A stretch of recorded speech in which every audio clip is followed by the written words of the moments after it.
Hey, high school small group leaders, man, I am so excited for this Sunday as we are wrapping up our series on First Peter. And over the past 2 weeks, we've kind of taken one small segment of First Peter and talked about it a little bit. And then this week, we're kind of going to wrap up the entire second half of First Peter. And we're going to take one big theme that Peter just gets obsessive about, and that's the theme of suffering. Now, I'm so excited for this message and this night that we're going to be diving into this, because we're really going to kind of be asking the question of why does God allow bad things to happen to Christians? And what we're going to be drawing this idea to is that Jesus suffered a lot. And if that's our perfect role model, our perfect example, how can we expect anything less? He was perfect. We're not. And yet he suffered, so we're going to suffer potentially even more. Not literally more, but we're going to suffer just as well. And so what I want you to be thinking about and praying about this week is, how does suffering change you? How has suffering in your life, because I know you've endured it, I know that we've all endured it in one way or another, how has it formed you to be more like Christ? What have been the positive benefits of it now that you can look back and have the benefit of hindsight?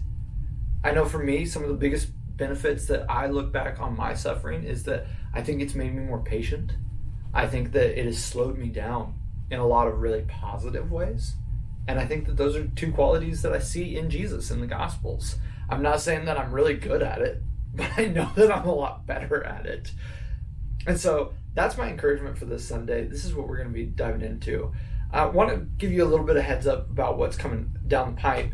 Is not this coming Sunday, as we're wrapping up our series on First Peter, but the Sunday after that, we are going to be walking through a 3-week-long Easter series called Before I Go. And we're going to be talking about the last few moments, the last few days and weeks in Jesus' life, and some of the things that he did leading up to Easter, and how important they are and what they mean. And that first week, we're going to be talking about communion and having communion together. So that's going to be happening in your small group. We're going to split everybody up into small groups. We're actually going to keep all of our high school and middle school combined for this message, because it's so practical, it's so tangible, and we want to do the message and then the application, the small group time.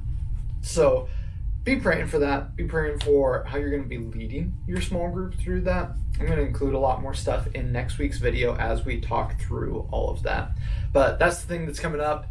Outside of that, guys, I just want to say how much I appreciate you, how much I appreciate you bearing with us through all of this, for investing in your kids through this time and through the way that you pour out into your kids all the time. Thank you for all the ways that you are helping me as the leader, as the person calling the shots, which is, I think, silly at times. But thank you for the ways that you're giving me thoughts and feedback. I really, really appreciate those. So if you have any concerns, anything that you think we should be changing or doing differently, please let me know. I really, really love your feedback, because you're doing it. You're doing the thing. You are boots on the ground kind of ministry, man. You're pouring out your lives into these kids, and you're seeing how things are going.